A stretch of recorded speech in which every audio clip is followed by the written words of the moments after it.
Or hate it, Mario 64 has kind of become a more of a divisive game.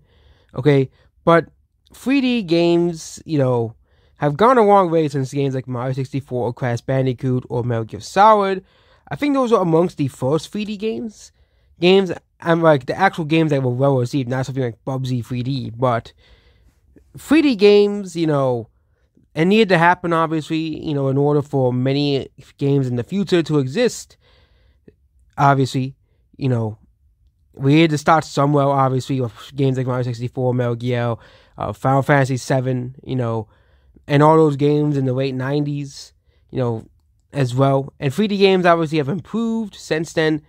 But calling Mario 64 one of the first fully 3D platformers and just complaining about it for no reason. The most celebrated platformer in Nintendo's library. Okay.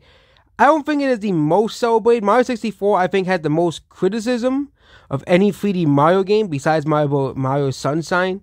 Okay, like Mario Galaxy and Mario Odyssey. If you criticize those games, it's kind of like people will just like, really? You're criticizing these games for no reason? Mario Sunshine has criticism over the difficulty of the game.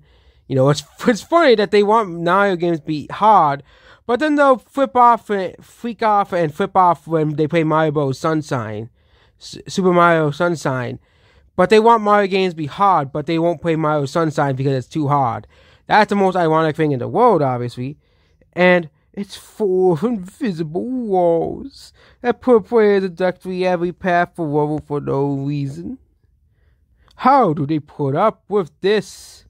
Okay, this is the TikTok clock level, I think. And it's just funny. And this is in a lot of games, not just the Mario 64. This is pretty common in early platformer games. Like if you there's those memes like, oh, there's a fence, can I jump over it? And there's an invisible wall over the fence. And you're like, really? I can't jump over this fence because there's an invisible wall? It's kind of like that bullshit. It's very common in like GameCube era platformers and N64 era platformers. Okay, it's just how it works with older games.